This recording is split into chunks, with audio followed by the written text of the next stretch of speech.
Mesdames, Messieurs, ravi de vous retrouver une fois de plus sur ce plateau de Focus Hebdo. Soyez les bienvenus. Aujourd'hui, nous allons parler de la drépanocytose. J'ai avec moi sur ce plateau deux invités. Madame Saboura Dounia, qui est la présidente de l'association Élan de l'Espoir, et Dr Souamgele Sile, qui est pédiatre drépanocytologue. Soyez les bienvenus sur ce plateau. Merci. Avant de poursuivre avec mes invités, nous allons d'abord suivre ce reportage. Il vous souviendra qu'il y a quelques jours, la Fondation Grand Cœur et le ministère de la Santé publique ont inauguré un centre dénommé Centre national de lutte contre la drépanocytose. Suivons. Ça y est, le Centre national de lutte contre la drépanocytose a vu le jour. Le 11 janvier dernier, sa première pierre de construction a été posée. 8 mois après, il vient d'être inauguré par la première dame du Tchad, Inda Déby Itno, par ailleurs présidente de la Fondation Grand Cœur. Désormais, la drépanocytose reçoit son coup le plus fatal avec cette réalisation. C'est un coup de souffle pour le pays de Toumaï qui jusqu'à là n'est pas épargné par cette maladie. Le Centre national de lutte contre la drépanocytose vient renforcer l'unité de prise en charge de la drépanocytose logée au CHU de la mère et de l'enfant. Vivre avec la drépanocytose est une épreuve de chaque instant, non seulement pour le malade, mais aussi pour toute la famille, car elle nécessite une longue prise en charge spécialisée, onéreuse et éprouvante. Cette maladie héréditaire s'attaque à la chaîne génétique du sang. Elle inflige à ses porteurs, principalement les enfants, des infections de tout ordre, des douleurs physiques intenses et une fatigue généralisée. La construction de ce Centre national de lutte contre la drépanocytose est une réponse médicale adéquate pour les malades, a estimé le ministre de la Santé publique et de la Solidarité nationale. Ce centre, renfermant une chaîne médicale complète, permettra de diagnostiquer et de prendre en charge les malades de la drépanocytose, cette maladie héréditaire négligée qui constitue un véritable défi de santé publique et qui touche des centaines d'enfants et d'adultes dans notre pays. Avec cet édifice flamboyant et ces installations, pour la première fois, notre pays peut offrir une réponse médicale adéquate et globale à tous les malades drépanocytaires et à leurs familles, dont les désarrois n'avaient jusque-là d'égal que les affres indescriptibles de cette pathologie très douloureuse. Le Centre de lutte contre la drépanocytose est un véritable coup de pouce et un soulagement pour les malades qui s'en réjouissent et en sont satisfaits. Le bâtiment autonome R+, érigé au sein de l'hôpital Tchad-Chine, a une capacité de 60 lits d'hospitalisation, 4 salles de consultation, un bloc de laboratoire et une banque de sang. Le financement de la construction du centre est un apport de plusieurs donateurs, dont le plus significatif est celui de la société chinoise CNPC. Voilà, merci Calvin. Nous revenons sur ce plateau. Je le disais tantôt, je reçois Dr Souamgele Sile, qui est pédiatre et drépanocytologue, et Madame Saboura Dounia, qui est la présidente de l'association Élan de l'Espoir et aussi écrivaine qui a écrit un livre sur la drépanocytose intitulé « Mon combat contre la drépanocytose, la grande oubliée ». Avant de parler de la prise en charge de la drépanocytose, nous allons d'abord parler de la drépanocytose. Docteur Sile, parlez-nous de la drépanocytose. C'est quoi la drépanocytose? Merci, monsieur Acher, pour votre micro. La drépanocytose, comme l'a intitulé Saboura dans son livre, c'était la grande oubliée. C'est une pathologie héréditaire de transmission autosomique récessive qui est liée à la mutation dans une des chaînes de l'hémoglobine, c'est-à-dire l'acide glutamique est remplacé par la valine. Ce sont les acides aminés qui composent les chaînes. Et donc, à la place de l'acide glutamate, c'est mise la valine et en position 6 sur la chaîne bêta de l'hémoglobine. Et c'est ça qui donne cette structure à l'hémoglobine appelée hémoglobine S. L'hémoglobine S, le problème que cette hémoglobine pose, c'est que c'est la falciformation. Donc lorsque, dans certaines situations comme le manque d'oxygène, les infections, l'anémie, cette hémoglobine-là, quand ça se falciforme, ça se déforme en fait. Ça peut prendre la forme de banane, la forme de feuille de chou, la forme de faucille. Et quand l'hémoglobine est déformée, dans l'enceinte du globule rouge, le globule lui-même est modifié, sa structure est modifiée du globule rond qui doit circuler dans les vaisseaux. Il devient comme de la banane, il change, il prend plusieurs formes. Et de ce fait, il ne peut plus passer à travers les vaisseaux, surtout les plus petits vaisseaux. D'où il y a la douleur. C'est ça qui déclenche la douleur. C'est ça qui fait que le sang ne circule pas bien dans les veines et ça contribue donc à accentuer ou à déclencher l'anémie. Et on dit que c'est une maladie héréditaire, c'est que si les parents ont cette maladie, l'enfant l'aura aussi d'office? Si les parents ont cette maladie, l'enfant l'aura. Mais il y a la loi de Mendel.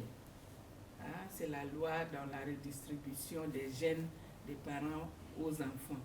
Si par exemple les parents sont ASAS, ils auront 25% d'enfants SS, c'est-à-dire les enfants qui vont être tout le temps en train de faire les crises, ils auront 25% d'enfants AS, c'est-à-dire des porteurs sains, et ils auront aussi 50% d'enfants AA, c'est-à-dire des enfants normaux, ayant l'hémoglobine A, c'est-à-dire l'hémoglobine normale. Donc ceux-là, ils ne sont ni malades ni porteurs. Pour clôturer ce chapitre de la drépanocytose, est-ce qu'il y a moyen de prévenir cette maladie? Bien sûr que oui, il y a un moyen. C'est le dépistage prénuptial. C'est-à-dire, avant que le jeune couple ne se marie, il faut qu'ils acceptent de se soumettre au test, l'électrophorèse de l'hémoglobine.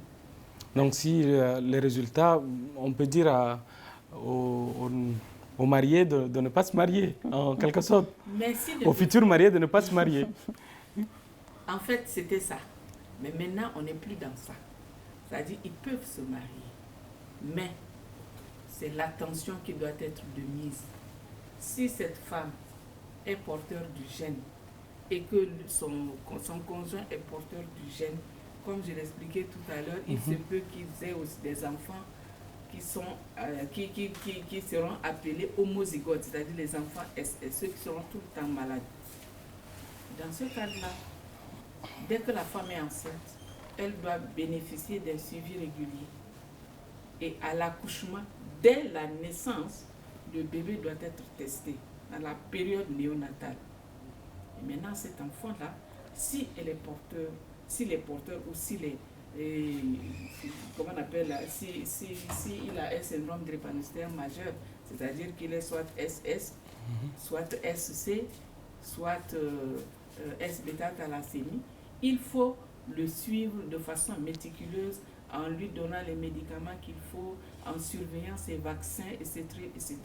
En France, aujourd'hui, la drépanocytose n'est plus un poids parce que le suivi commence dans la période néonatale et même avant la naissance. Et aujourd'hui, en France, il y a des drépanocytaires de 80, 90, 70 ans qui n'ont jamais fait de crise. On reviendra à la prise en charge. Docteur Silion, nous donnerons la parole à Saboura. Vous avez, avec votre association, vous êtes au contact direct avec ces malades et chaque jour. Parlez-nous un peu de leur quotidien. Merci d'abord de m'inviter ici. Voilà, on est très très contents parce que c'est une occasion aussi pour nous de nous adresser et puis nous ouvrir encore. La vie des drépanocytaires, elle est spéciale parce que chacun la vit différemment. Donc, ce n'est pas comme une maladie où tu dis que c'est linéaire, non, pas du tout. Chacun, la vie, selon ses moyens. Et puis, dans quelle famille, si par exemple vous rencontrez un enfant qui n'a pas un soutien, là, ça devient pire. Et si vous rencontrez une famille qui est aisée, donc là, ils arrivent quand même à donner des soins adéquats à leur enfant, avec un suivi. Donc ça allège, certes, parce que l'enfant sera en bonne santé, mais le coût financier reste toujours. Donc la pauvreté et aussi vraiment l'environnement familial pose problème. Donc on rencontre très souvent des familles qui pensent que oui, l'association a les moyens de pouvoir les aider parce qu'ils n'arrivent pas à prendre cela en charge et les soins sont très difficiles pour eux. Très chers, il faut vraiment faire suivre cet enfant. Et le véritable problème aussi, c'est les mères. Quand elles ne sont pas sensibilisées sur la maladie, tout devient compliqué. Donc il faut vraiment être toujours en contact avec elles et celles qui comprennent, elles veulent vraiment qu'on puisse les aider ou les orienter. Mais souvent, certaines préjugés, on dit que cette maladie, c'est plutôt dans d'autres contrées et dans d'autres sociétés, on dit que c'est un truc un peu de la sorcellerie. C'est dans tout le Tchad. Hein. Beaucoup de familles pensent que c'est la sorcellerie parce qu'elles ne comprennent pas ce que c'est que la drépanocytose. Et derrière la drépanocytose, vous savez, il y a le tabou qui est là. Si j'ai dit que moi je porte les gènes, peut-être que ma fille ne peut pas avoir un mari, ou bien les gens vont nous taxer, il y a le regard de la société, comment les gens vont dire que moi je suis malade, j'ai la drépanocytose. Il ne faut pas qu'on puisse se marier. Il y a tout ce regard de la société. Donc, ils préfèrent se replier sur eux-mêmes.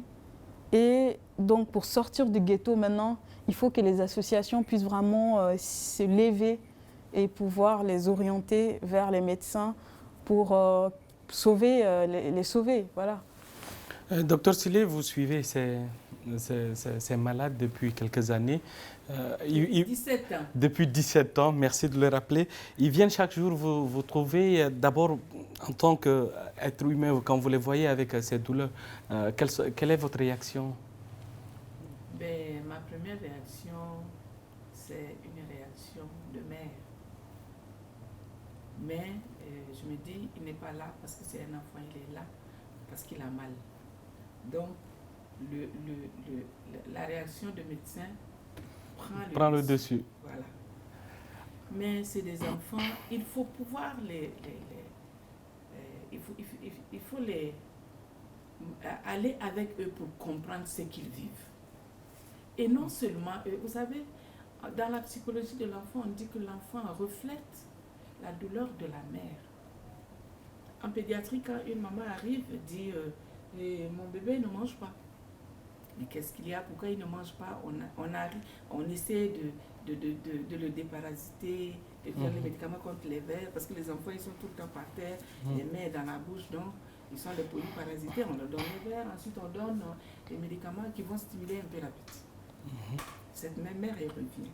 Il ne mange pas. Au bout de la deuxième, la troisième consultation, on met l'enfant de côté. On regarde la mère, on cause avec elle. Quel est le vécu de la mère dans son milieu? Parce que généralement, c'est les douleurs de la mère qui sont reportées sur l'enfant. Donc, c'est pour dire que l'enfant drépanocytaire porte en lui non seulement sa tare, ses douleurs, mais aussi les douleurs de la famille qui est derrière, qui le regarde, qui se dit, on fait ci, est-ce que lui la même? Non. Non. C'est des enfants, quand ils sont régulièrement suivis, il y a des enfants qui nous viennent de Mongo, d'Abéché, de Sarr, de Mundu. Mais alors là, de façon très très régulière, quand ils sont stables, on leur donne des rendez-vous très très espacés, tous les 3 mois, tous les 4 mois. Ou alors, quand ils ont des petits soucis, ils nous appellent et on donne des directives qui sont appliquées par les autres médecins sur place. Mais vraiment, l'enfant drépanocytaire porte en lui sa douleur. Tout à l'heure, Saboura parlait de la prise en charge qui est onéreuse pour certaines, pour tout le monde d'ailleurs. Pourquoi cette prise en charge elle est onéreuse? La prise en charge elle est onéreuse. Pourquoi? Parce qu'il n'y a pas de subvention. le parent doit tout acheter. Et vous savez que quand vous faites un tour à la pharmacie, nous les pédiatres, on dit, lorsqu'on tend un bulletin d'examen à un parent, ou bien lorsqu'on tend une ordonnance à un parent, c'est comme si on met nos mains dans ses poches pour soutirer son argent. Bien sûr. Les médicaments sont chers. Et eux, ils sont exigeants. Par exemple, quand il arrive, il a des douleurs et tout ça, la première des choses, on fait d'abord sa numération, on regarde quel est son taux d'hémoglobine et on essaie de le réhydrater pour permettre la circulation sanguine. Après la réhydratation, si il a besoin de sang, on va aussi le transfuser. Et les antidouleurs coûtent. Les antidouleurs ont un coût. Et parfois, il fait la crise parce qu'il a fait un paludisme grave, parce qu'il a fait une infection. C'est-à-dire, et tous ces pathologies, tous ces facteurs déclencheurs-là doivent être pris en charge. En dépit de ça, il y a les médicaments réguliers que l'enfant drépanocytaire doit prendre. Son acide folique, tous les jours que Dieu fait, ou bien tous les 2 jours, pour toute la vie. Son hydréa. Les vaccins, parce qu'ils font souvent des syndromes thoraciques aigus. Et ces pathologies-là ne se déclenchent que généralement dans les nuits. Donc, nous essayons de leur prescrire les vaccins contre le pneumocoque pour éviter le syndrome thoracique aigu. Et ce vaccin-là, il y a 2 versions. Il y en a un qui coûte, le pneumovax coûte 48 000, la seule dose. Wow. C'est excessivement cher. Très cher, oui. Et quand vous en avez 3-4, c'est difficile. C'est pas facile, c'est pas facile. C'est pas facile. Donc c'est pour dire que l'enfant drépanocytaire en tant que tel, en dehors de ces douleurs qu'il vit, c'est un enfant budgétivore. Ouais. Et quand la famille n'a rien, ça pose problème. Donc nous, on est toujours en train de courir dans tous les sens, aller chercher, je vais chez vous, je demande un sérum glucosé, je vais chez Savoura, je demande un sérum salé quand il y en a. Mais quand il n'y en a pas, parfois, on met les mains dans les poches pour pouvoir arriver à aider ses enfants. Et justement, parfois, ils arrivent, ils ne peuvent pas, parce que lui, il faut toujours quantifier son taux d'hémoglobine. Ouais. Et ça passe par l'examen de la numération formule sanguine. Parfois, ils n'ont pas de sous. Et on est obligé d'aller négocier avec le laborantin, ou bien si c'est le pédiatre d'astreinte, on signe le bulletin, ainsi de suite. C'est pour dire que les familles vivent vraiment avec un très lourd fardeau. Et je voulais compléter quelque chose. Allez-y. En parlant de lourd fardeau, il y a des familles, par exemple, qui vous appellent, même ce matin, j'ai eu un appel d'une famille, j'ai 2 filles, je dois aller à Baule, parce que j'ai entendu que le centre vient d'être ouvert. Moi, j'ai dit oui, mais il faut encore, et on a une unité qui est là. Allez-y vers cette unité parce que ce centre n'est pas vraiment fonctionnel pour l'instant. Donc toutes ces informations que j'ai pu donner, cette femme, c'est comme si je l'ai aidée. Mais je compte sur vous parce que ce poids d'acheter des médicaments et cette plainte de se dire que je n'ai pas d'argent parce qu'elle s'est fait suivre par quelqu'un et qui a aussi ses filles qui sont là, dans la douleur, l'anémie, les infections, c'est ça qui fait la drépanocytose. Parce que ça vient comme ça, vous pouvez être anémie et en même temps avoir une infection, par exemple le rhume. Et un simple rhume pour un drépanocytaire, c'est très difficile. Et un bon matin, il peut aussi avoir une douleur atroce, par exemple au bras. Donc ces 3 combinés en même temps.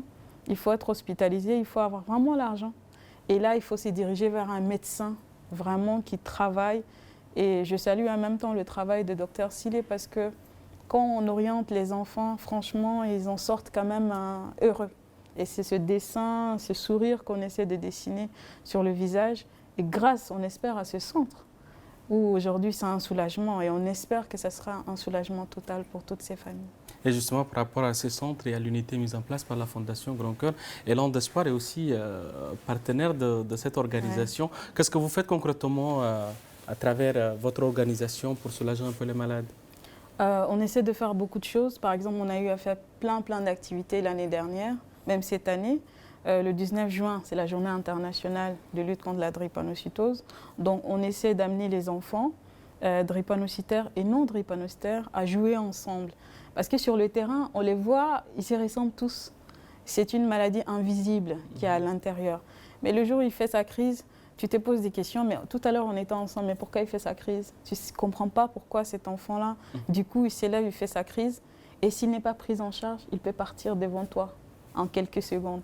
Donc on essaie en fait d'apporter par exemple, d'abord faire sortir la maladie du ghetto, faire comprendre des familles dont on fait la communication des proximités pour le changement de comportement aussi. On essaie d'aider, par exemple, on n'a pas les moyens parce qu'en tant qu'association, on vit de nos propres fonds. Donc on les aide, par exemple, on les soutient quand il s'agit des hospitalisations, un peu de médicaments, ou bien si par exemple une famille vient vers vous, on n'a pas vraiment à manger, moi j'ai 3 enfants drépanocytaires, donc on essaie franchement de payer quelque chose quand ils partent. C'est tout ce qu'on peut faire, vraiment pas grand-chose, mais c'est déjà énorme pour des familles quand elles se dirigent et vous disent merci. Et on essaie surtout de les orienter vers l'unité surtout. Parce qu'il faut vraiment qu'ils partent à l'hôpital. Et nous, on peut seulement orienter, essayer de le suivre, même à l'école. Mais la chose la plus importante, c'est de se faire suivre à l'hôpital. Justement, le docteur Sile parlait tout à l'heure de la grande oubliée. C'est aussi le sous-titre de votre ouvrage. Ouais. Pourquoi la grande oubliée? La grande oubliée parce qu'aujourd'hui, il y a 153 millions de malades dans le monde, des personnes qui portent le gène. Et avant nous, ici au Tchad, il y a eu des médecins qui ont travaillé. Il y a eu le docteur Sile à travers ses recherches, même dans le livre, j'ai eu à évoquer. Il y a le docteur Banga aussi. Mais tous n'ont pas vraiment, depuis toutes ces années, ce travail abattu n'a pas eu vraiment d'effet. Jusqu'à la première dame, à ce qu'elle elle arrive à faire sourire franchement toutes ces populations. On lui dit merci. Et donc, nous, par exemple, à travers ce livre, j'ai essayé d'abord de faire sortir la maladie du ghetto, dire qu'écoutez, on est là et on a besoin d'un regard positif sur la drépanocytose et une action. Et cette action, aujourd'hui, on va à ce centre et on espère que ça ne va pas s'arrêter à ce centre, qu'on aura des médecins qui sont vraiment comme docteur Sile qui pourront suivre ces enfants.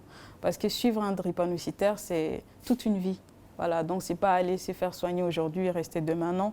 Il faut avoir vraiment un suivi adéquat. Et régulier. Oui, régulier. Docteur Sile, aujourd'hui vous avez l'unité et un centre.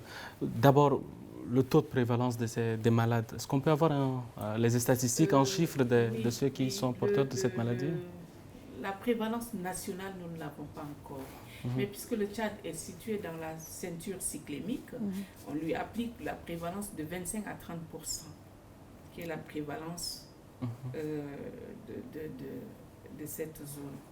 Ça, c'est un. Nous avons fait beaucoup de recherches, beaucoup de travaux, nous avons fait des publications et nous continuons de faire parce que la maladie drépanocytaire, c'est la maladie douloureuse, mais avec ses conséquences. Les conséquences, c'est que cet enfant, quand il n'est pas bien suivi, il peut faire un AVC, un accident vasculaire cérébral, devenir hémiplégique ou bien paraplégique. Mais alors, il va falloir le rééduquer, il va falloir faire une rééducation fonctionnelle, etc. Donc maintenant, nous avons initié beaucoup d'autres travaux. Nous sommes en train de travailler sur le coût de la prise en charge pendant les urgences chez les drépanocytaires pour pouvoir estimer. Nous sommes en train de faire un travail de thèse sur les accidents vasculaires cérébraux et surtout l'œil de l'enfant drépanocytaire. Donc, j'en profite pour dire merci à l'équipe du CHME qui nous aide à faire la rétinographie des enfants et gratuitement. Donc, c'est pour dire que c'est que la drépanocytose affecte aussi la vue de l'enfant? Ça affecte tout le corps. Tout le corps, la vue, le système nerveux, tout. Donc c'est pour ça que le suivi doit être méticuleux. Il ne faut pas venir aujourd'hui, comme l'a dit Saboura, venir aujourd'hui et puis demain il est parti ailleurs et puis on ne le revoit plus. Il y a des enfants comme ça qui ne nous reviennent que dans des situations de crise. Tant qu'il est debout là, vous ne le verrez pas.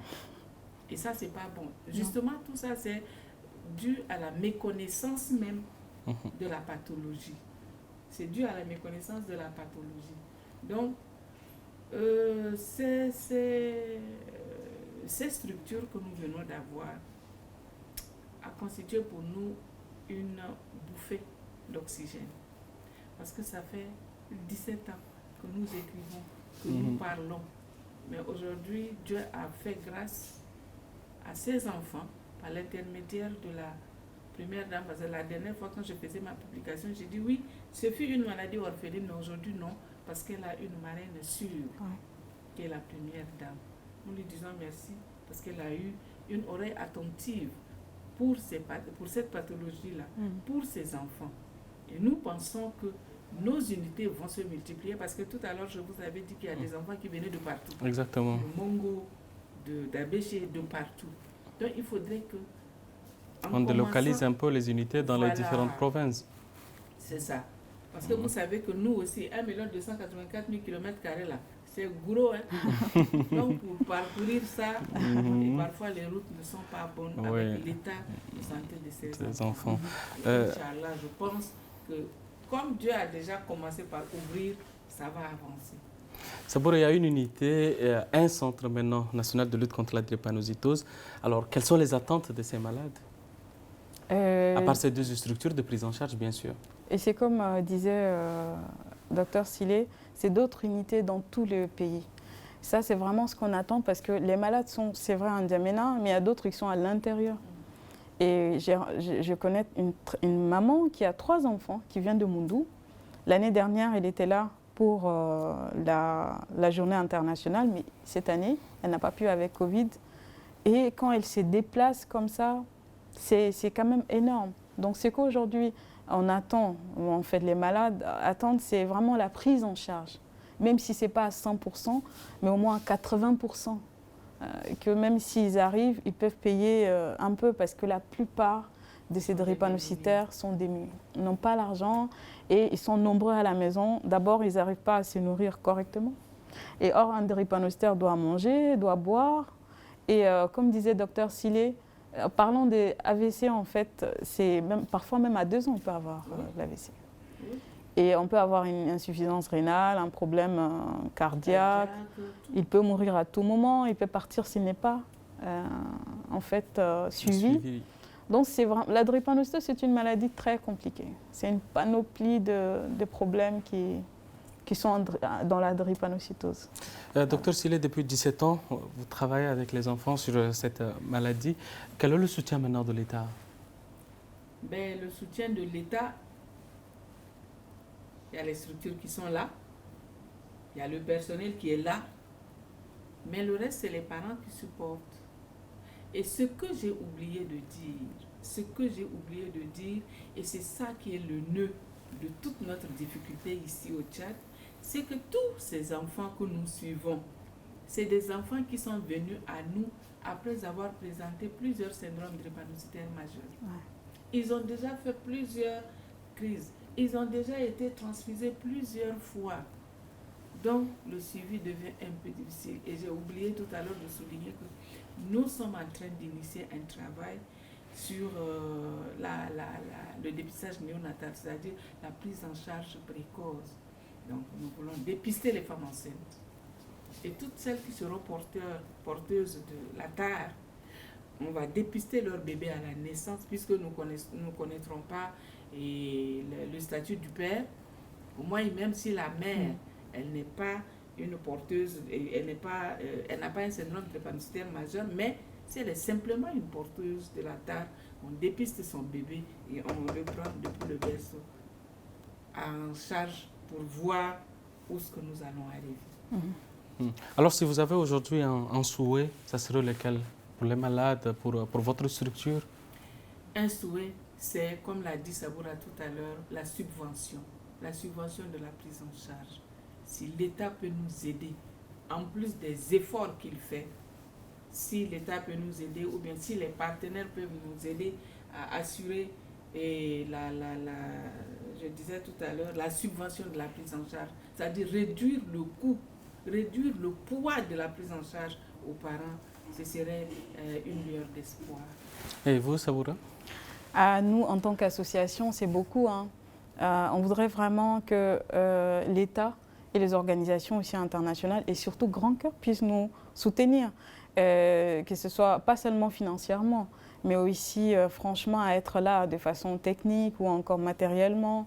Et aussi parce qu'actuellement, on a un projet sur la prévention et accès aux soins primaires de chaque enfant drépanocytaire. Par exemple, ce genre de projet, on peut par exemple nous soutenir à pouvoir vraiment faire sortir cette maladie du ghetto.